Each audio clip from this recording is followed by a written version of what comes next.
So here's the piece positioned so that the wrong side is up and the waste yarn is adjacent to each other, the two segments. I'm going to fold in and away from myself the bright pink waste yarn and position the gray loops so that they are opposite one another. We're going to link them together and kind of bridge this gap.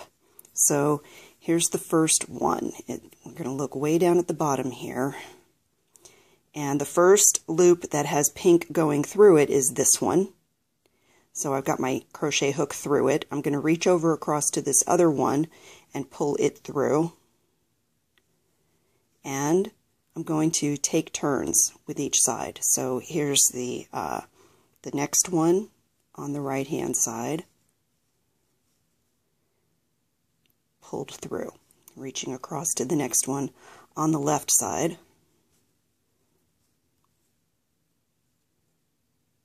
Pulled through.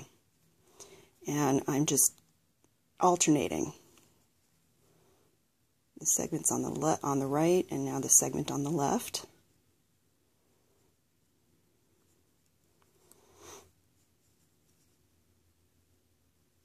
I'm using a crochet hook that's an appropriate size for this yarn. It's a worsted weight wool yarn. The waste yarn is also a worsted weight wool yarn. And you go all the way up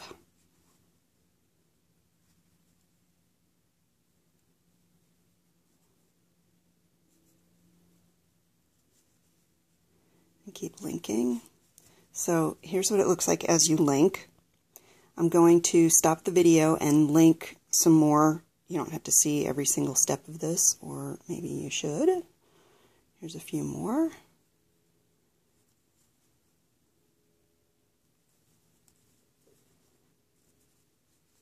If you can hold this from underneath, that's great.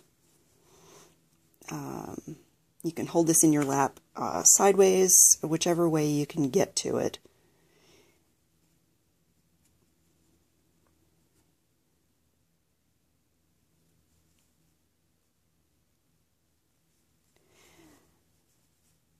And I'm going to keep linking.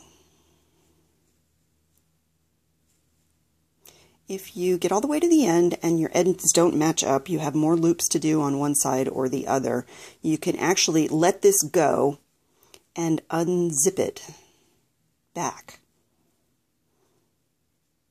all the way to the beginning, or just partially back, whatever you need to do to get back to the place where you've fixed your mistake. If it's an alignment mistake, just undo the whole thing, but do not remove the waste yarn until you know for sure that your seam is the way you want it.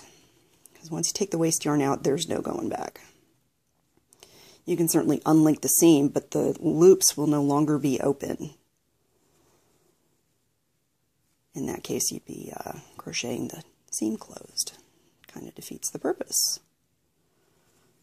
So again, I'm linking. And linking some more. I'm going to stop for a second and turn this over so you can see the other side. So here's the waste yarn, and if you open it up, you see this kind of loopy stuff going on right there. And so you just keep going. What side was I on? Okay, that was on the left side, so here's the right side. The left side again.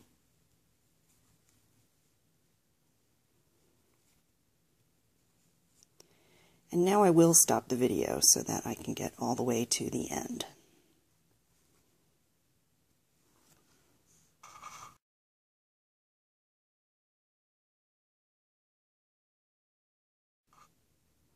And I'm still linking. I was doing fine right until I started talking again.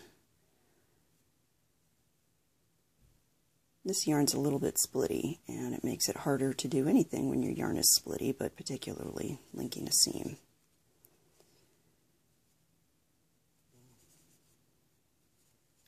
Now you can you can approach the loops I'm pulling them this way. You can come at them this way.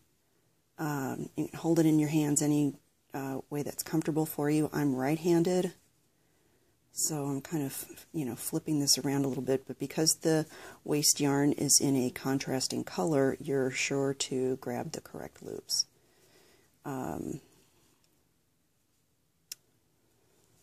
If it happens that you grabbed a waste yarn loop instead of a project yarn loop, there is no recovery from that other than undoing it and going and doing it again. And sometimes it falls out your hands. See, this happens to me too. So I'm just going to where I can catch a loop and just resume what I'm doing. Almost there.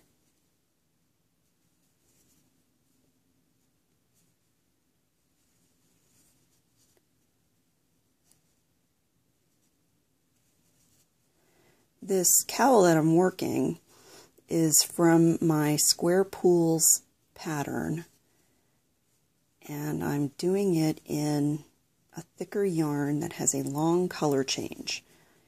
This one happens to be Viking of Norway, one of the multicolors that is a short color change yarn from Claudia Hand Paints.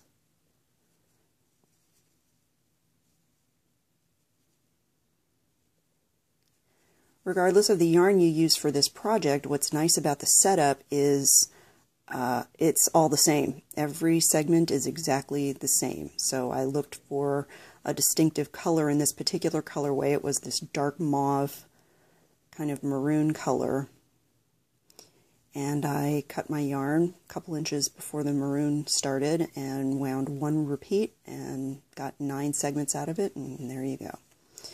Alright, I am at the end,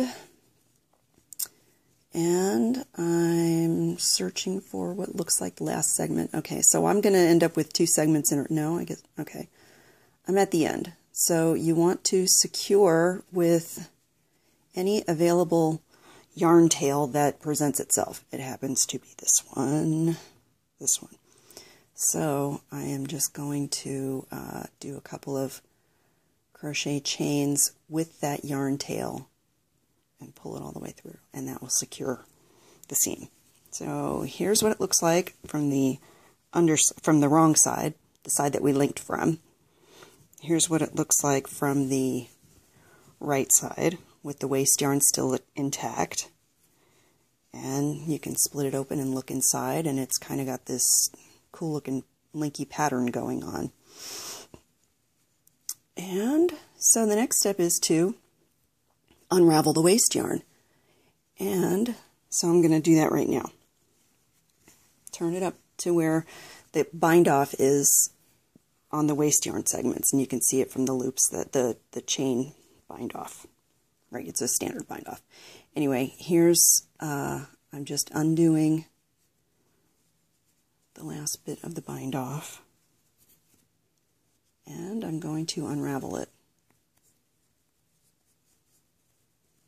This is so cool looking. I'm just pulling and I'm holding it out so it'll stay. There's a knot in my waste yarn. I wish I had a pair of scissors handy, but I don't.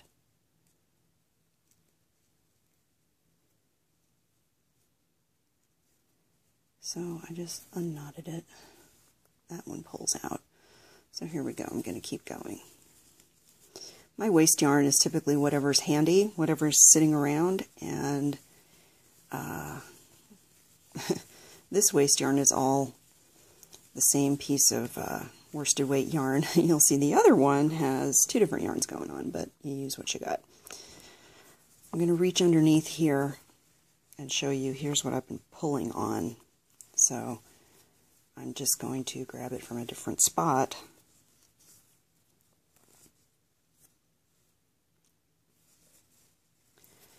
Keep going. That's just the yarn fuzz grabbing itself.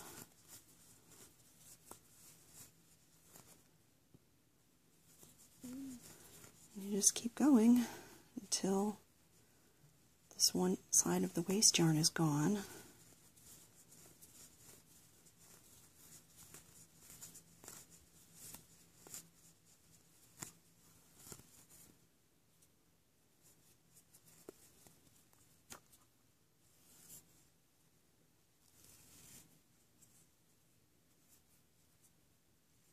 I can do this. I know I can.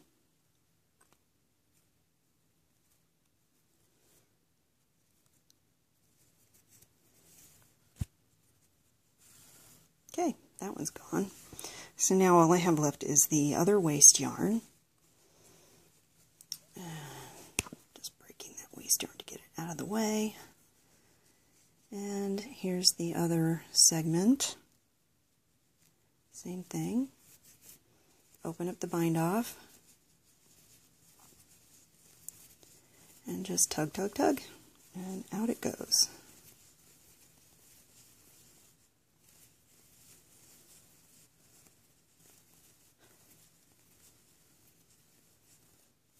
And here's where I pieced together my waste yarn. I'm reaching underneath to grab it from the other end because it's a little easier to unravel it that way.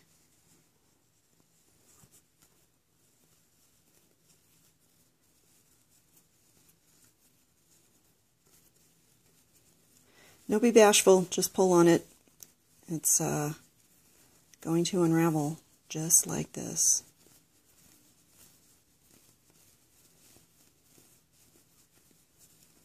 And at the end, pull it all the way out. And I'm just going to break that, pull it out. And it's just, I love this every time I see it. All right, that's what we just did. If you pull it apart, you can see it, the links. But if you just leave it alone, it looks just like all the other Intarsia breaks. Here's our linked seam. This is the one we just did. These were in this one here, this one there, Intarsia from the project. You can see it's a little bit lumpy, so you just want to kind of give it a tug like you would any other piece of knitting. And then when you go and block this thing, I love this. When you go and block it, it's going to smooth out that seam and you won't see it ever again. And if you look, it just lined up. This was all what happened. This coloration happened from the Intarsia columns. And it just fit right into place with this progression of, you see this speckled box, 1, 2, 3, 4, 5. Again, this was our seam. These were the Intarsia breaks, and I love this technique. It's so much fun. So I hope you like it too. Thanks for watching. Bye.